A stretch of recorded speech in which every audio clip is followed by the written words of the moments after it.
You're listening to the Homeownership podcast by Momentum Realty, real estate talk for buying, selling, and owning property.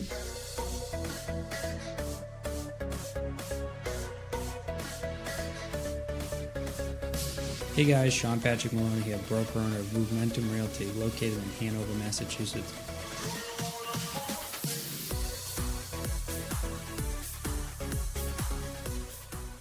Welcome to episode 19, Repairs You Should Make Before Selling a Home.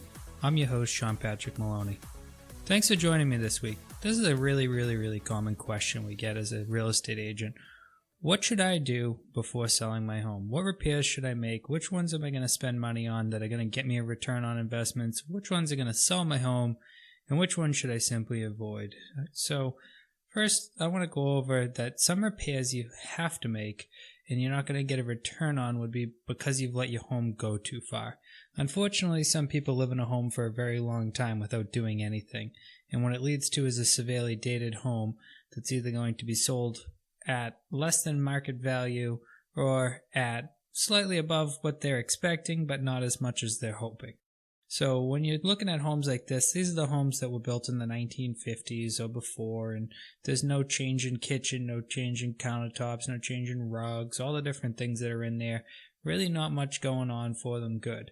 Now you can sell this home, and you can sell it actually pretty accurately for value of what it's worth, but the problem is most sellers, they attach sentimental value to their home, and they don't realize that their home is not the same as the rest of the marketplace.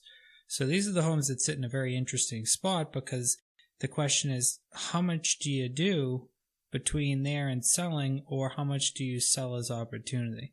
So obviously the best person to speak with in these instances is to speak with your agent before you put the home on the market and before you do the repairs. Don't just go doing repairs because sometimes, you're going to spend $1 to get 70 cents. What you want to see is that you're spending money that makes sense. Of course, sometimes something is so bad that you need to do the repair in order to make it sell. So let's go over some of the different categories and things. So a roof. A roof is something similar to siding, where they're unexpected. When you put a roof on the home, you can't put a $15,000 roof on and go, well, now my house is worth $15,000 more. Have you ever seen a house without a roof? No, it's just a required. But if you have a severely aging roof, you're either going to have to sell it at cost minus value of roof or at cost. So what this means is you have to actually look at how much can you do the roof for, how much could someone else do the roof for, and is it really worth you spending the money on doing the roof, or is it worth you allowing the next person to do the roof? Well, the way you can look at something like this a little deeper is if the roof is currently leaking, you need to do the roof. But if the roof isn't currently leaking, but you think maybe at home inspection they may bring it up, you just want to price the home accordingly to knowing the fact that you're going to end up losing that money in the future. And don't be a hardball and be willing to negotiate it. You can hope and pray that they don't identify it and that they move on without saying anything about it, but do be ready to talk about it in the future. Now, when you choose a roof, if you were to do a roof, you don't have to go top of the line. Now, of course, if you're in $1.5 million oceanfront home, yes, you need to go top of the line. But if you're selling your average home $300,000 to $500,000, there's no need to go to 50-year architectural shingles. You could certainly go with a 20 or a 30 and save yourself a few bucks. Now, when I say save yourself a few bucks, I want to caution you. Whenever doing work on a home that's about to be for sale, stop thinking, who can I call that's the cheapest? This is always an issue. Always people get work done by someone who's not qualified, certified, licensed, or insured with any of the above, all the above. But they get the work done by them, and then something happens that isn't exactly the way they expected, and then it ends up screwing up the sale of the home and costing them more in the long run. The other thing is, anybody that's out there throwing lowball numbers but wants to be paid hourly, I can tell you exactly what's going to happen. They're going to get into the work, and then they're going to tell you, oh my God, something we didn't expect popped up. It's going to take us more hours than we expected.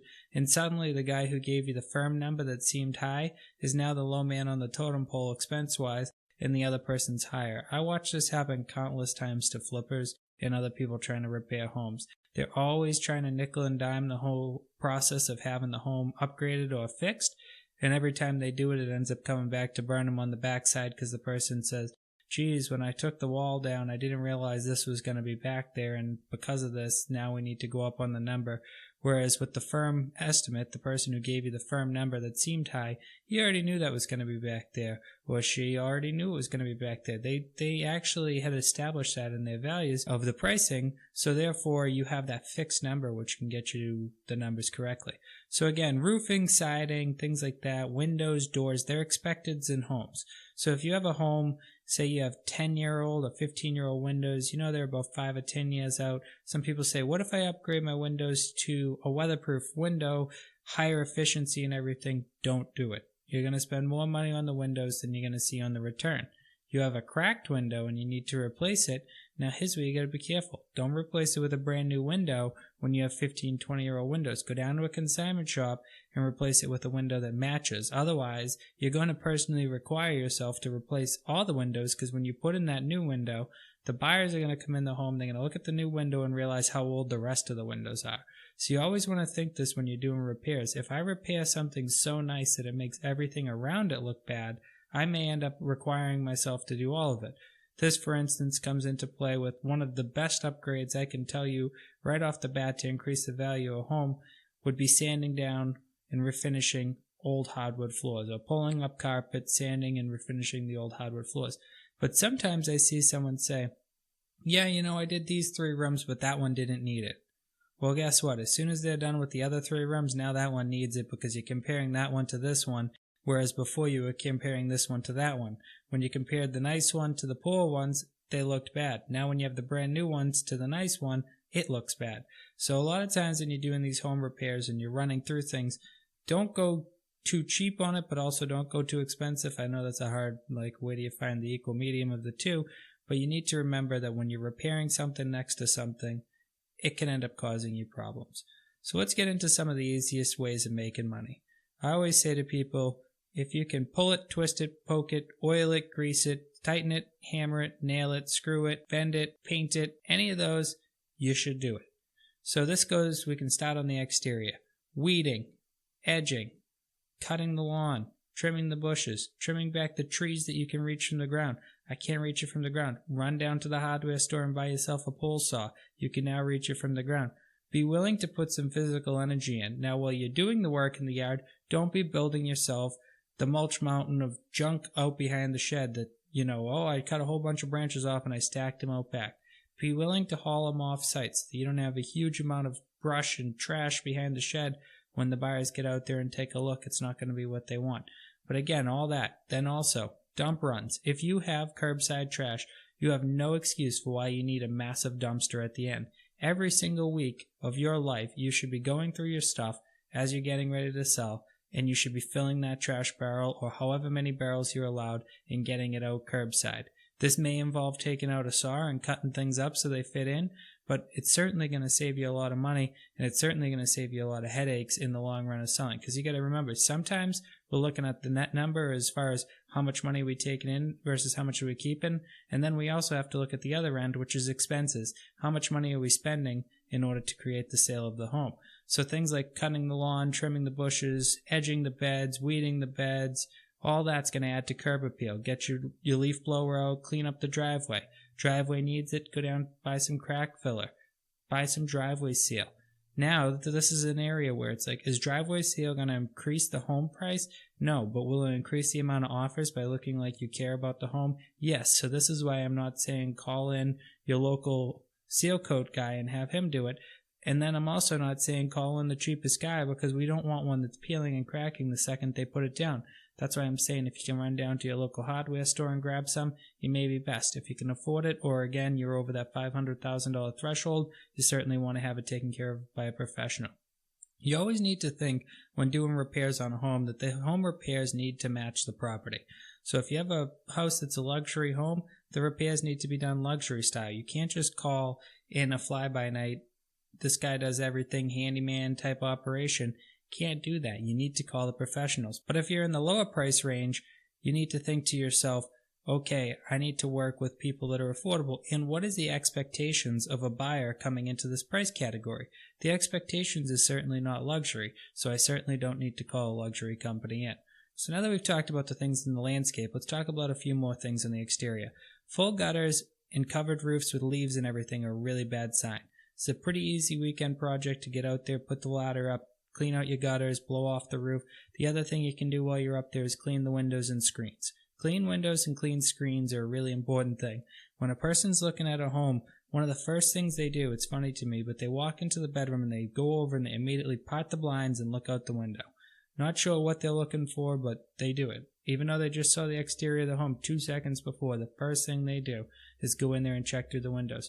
If you have dirty and dingy windows, they're going to think that the windows need replacement. If they're really, really clean, it's one thing that's going to fortunately bring up value without too much effort. Just a little bit of Windex and elbow grease and you get that clean. If you have any of the algae or things like that growing on the exterior home or the decking, this is another place you can really easily go down. You can grab yourself a garden pump sprayer and a gallon of some of the chemical concentrate to wash it. Power washing, you can definitely do it, but just be super careful because sometimes when you power wash something, you end up ripping off the paint or you end up making the wood look a little bit pulpy or you end up with a very uneven thing. The power washer, reserve that for cleaning up your concrete pads and patios around the pool area, things like that. But be careful using them on the home because, again, you can blow water upside backwards into the shingles. You can do a lot of things if you don't know what you're doing. If you're thinking of power washing, I would definitely suggest you look into what a chemical wash will do for you. A lot of times it's actually pretty impressive compared to what you'd think. They also make a chemical that you can spray on the roof called Wet and Forget that'll take that black mold off the roof, the little bit of black growth that gets up there. That'll take it off the exterior shingles as well. So that's something that you could also think about that's fairly cheap. Now that we've talked about some of the things in the exterior, let's talk about working our way into the interior. As we do that, we cross over one thing called a threshold, which is where we have doors. All the time I go to homes where the person's door is a wrestling match. I need to either lift it or push it or pull it or twist the lock while I'm pushing it.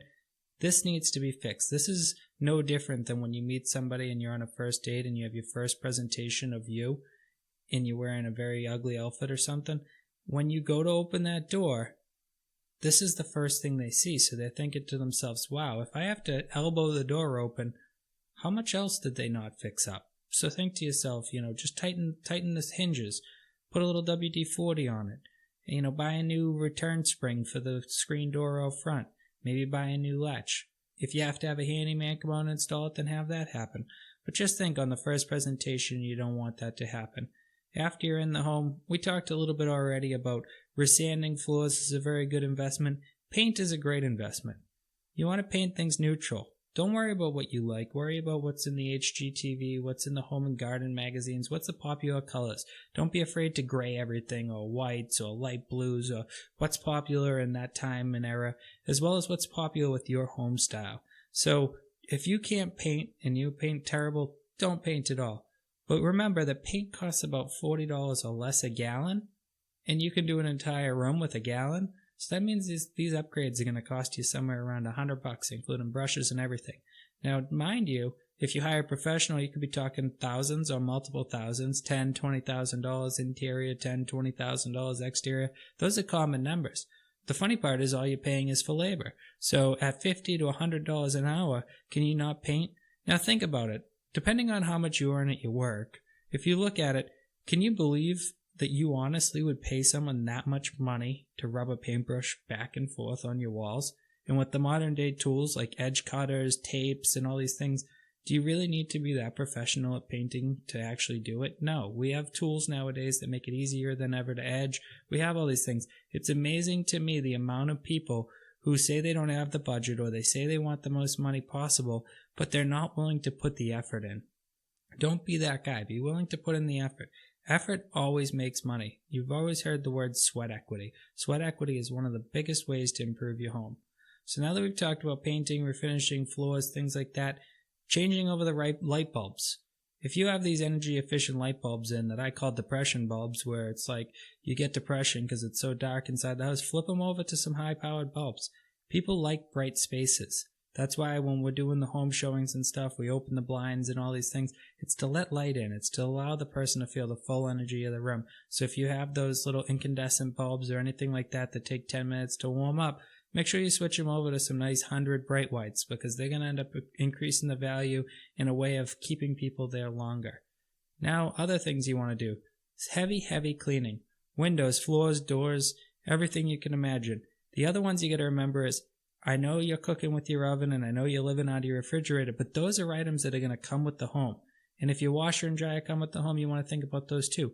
Clean the heck out of them. Who wants to buy a house that has a dirty oven? I know that sounds a bit shallow when you're talking about spending multiple hundreds of thousands, possibly millions of dollars, but when you open it up and it's like, I can't believe they eat out of there, it's such a turnoff that it's a strange thing. There's a lot of psychology in home sales. Same thing when you open a fridge and there's mold and there's old vegetables that smell bad and stuff. It's like, I'm not putting my kids' food in there, or I'm not putting my food in there. That's disgusting. I'm going to get rid of this thing. This is gross. And when they feel that way, they're very quick to continue to move through the home and not feel, versus when they open it up and you're like, wow, this person's really organized. They must really take great care of their things. I would love to buy something off this person that takes such great care of their things. So then the next things to think about that are really easy, air filters. If you have air filters on your heating and air conditioning system, you want to change those over. Then let's talk about the heating and air conditioning system. There's no reason you can't get down there with some WD-40 and clean off your heating system, your hot water heater, your air conditioner, your washer and dryer. These are going to make them look 10, 15 years younger. One of the things that happens in basements is there's tons of dirt and dust that settle. So let's get it down there and clean those up real nice and make them look pretty. The other thing that happens down there is cobwebs and dust. So let's get down there, clean up the cobwebs and vacuum the thing. Remember, the laundry area is in the basement often. And men and women who are doing the laundry don't like the idea of going to a dirty environment to clean their clothes. It doesn't really make sense. So this is something you want to think about. So when you're cleaning, you finish all that up. Now just think about, how can I stage a nice laundry area? What I mean by staging a nice laundry area is there a place to put a laundry basket? Is there a place to fold clothes? Is the laundry detergent all over the top of the washer, or is it on a shelf that it belongs on? These are simple little things that you can go down to a Christmas tree shop and grab yourself a little shelf and put it next to it. The other thing you can stage in the basement is a working area where you have a screwdriver, a wrench, a hammer, a few other things like that to show the person that this person actively takes care of their home. They have a little work area, and I could set up a little work area here. This is kind of not only just involving repairs, but also a slight bit of staging. So then the other place to check out is inside your bulkhead. Inside the bulkhead, between the door that leaves the home and the bulkhead, is usually a mess. When I go to show it, it's like I'm cutting my way through cobwebs, hoping a spider doesn't land on me, and I'm working my way up the stairs, and the people are looking at me like, I'm not going to follow you up there till you get all the cobwebs on you. So think about that. I mean, when we're buying a home, we're going to be going in all the nooks and crannies. When we find things in the nook and crannies, that's where we run into issues. So now let's talk upstairs and the main floors and everything about some of the common ones. Kitchens. Kitchens is one where I want you to talk with the professional before you go. Sometimes a simple upgrading of knobs, painting of the outside of cabinets and things like that are good enough to get it done, and other times it takes a new kitchen. But most of the time when you're doing a new kitchen, you're not going to get return on your investment. The other thing is the kitchen countertops. You need to be honest with yourself of what type of home you have. Everybody says, let's throw in some granite. Well, what if I was to tell you Corian would have worked? The difference between Corian and granite are a massive amount of money. And again, it's about what we net at the end. So if we spend a whole bunch of money putting in granite, but we're getting 70 cents on the dollar, what's the point when we could have spent Corian and got $1.10 on every dollar we spent? So that's where we really want to take the advice of a professional. And that's why it's really important to get with a real estate agent ahead of actually putting the house on the market, so they can head you in the right directions when you're thinking about the projects. A lot of people feel bad wasting their time of the agent, but don't think about it like that. Once you involve them, they're very excited to help you with the process. It makes their job easier to get you what you deserve, and to have you not mad at them that you just spent all the money, and to have that great relationship from the beginning where they told you what they wanted. Now it's great for you because there's no one else to blame but them, and it's great for them because they don't have to blame you, and you all don't have to argue about why you couldn't get all the money back for the luxury appliances you put in the $300,000 house. So let's just think about that and work together on that one. The other one is bathrooms. With bathrooms, most of the time it's an extreme cleaning, maybe a regrouting. There are things like bathroom finishers and things. Be careful with doing that. Know the value of the home. You're under $500,000. A lot of times a bath fitter or things like that will come into play. But if you're over that, a lot of times a thing like a bath fitter looks like a Band-Aid on something that needs stitches and the people just see it and it's just glaring at them. So just keep in mind that with bathrooms, this is another place where you want to get advice before doing it. It's not unheard of to drop tens of thousands of dollars into bathrooms. They're usually at minimum $5,000, if not more, for repairs in bathrooms. So you just want to think before you spend that type of money, I'd like to talk to my real estate professional and figure out, am I going to get a return on my money or am I just wasting my money on that? Some of the other places are bedrooms. Bedrooms are pretty easy to deal with. Most of the time it's clean your closet, organize everything. If you don't have like a clothing bar in your closet, those are definitely add in.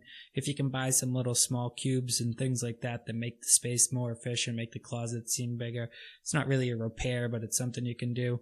When you're talking about rooms that have nasty carpets, yeah, you should definitely think about that. And cleaning them does not take that away. So you really want to think to yourself, again, back to what I said about the countertops, you don't need to buy the most expensive rugs in the place because you won't get your money back. But what you need to do is buy neutral colors that match the paint colors you have. And if you're going to paint before you replace the carpet, because it's a lot easier when you have a drop cloth known as a carpet than when you have to drop cloth the new carpet and hope you don't get it on it. But again, when you're replacing the carpet, go with something that's more cost efficient. But again, it needs to be the same value as the home. You're in $1 million mansion, you don't want to throw in the cheapest carpet. But you're in your average home. Do you really know, like, have you ever looked and said, like, is this a Coach carpet or is this a Burberry carpet? No one does that. They don't even look at that. They look at, does the color tone match? How's the fluffiness of it? Are there stains on it? So if none of these things exist, they're going to be perfectly fine with what is a, quote, lesser carpet. And, they may end up saying to themselves, I'm going to rip this out and put wood floors there anyway. So how would you like to know you spent $100 on carpet, you got $50 back, and they only ripped it out? So it means you lost $50 for them to rip out something. That's not a good idea, so keep that in mind. Another thing we can talk about on repairs is all the pictures and things on the walls. So a lot of times this comes into kind of in the paint section. You're removing all sorts of things from the walls to try to get rid of them for the sale of the home, and then you end up with all these little tiny holes. One of the nice things we have now is the availability of bringing in a chip of paint to the Home Depot, Lowe's. They scan it with a color gun and they match it. Before you go crazy, paint over one of them and look the next day, not the same time, but the next day when it's 100% dry, does it match? I've seen far too often where someone buries themselves in the need to paint the entire exterior or the entire interior of the home because they grabbed some touch-up paint, the one that they bought, they know the color code, blah, blah, blah. They didn't do the gun, they did the color code. What they didn't factor in was fade. What they didn't factor in was paint changes in time. The color code one versus the color scanner one is going to give you a different result. But again, always check it, because if you touch up every single panel in a room and it's not the right color, you're unfortunately painting all the walls now. One of the other ones that comes into paint, and I'm just going to go real quick on this, this is from bedrooms, is sometimes it's dark material, old wood stain. You got to look at the current trends and colors, but right now everyone's liking the wood to be painted white. So this is pretty easy to do. Just keep in mind that if you're not a good painter, to stay away from those things. Ultimately, the best decision always to make when doing any of these repairs and thinking about whether you should or shouldn't do something is to get with your real estate professional ahead of listing the home. Movementum Realty has over half dozen agents that are very happy to help you with the process of getting a home ready, and they're all very well trained in the idea of what should be done and shouldn't be done. If you're looking to sell your home and you want to list it correctly and you want to do the repairs right so you maximize your return on investment, reach out to us and we'll be happy to help you. Thanks for joining us this week. Make sure to follow the podcast. If you have any questions, comments, or concerns, feel free to email me, message me here, or text me. Have a great week, everybody, and I'll talk to you next week. Thank you.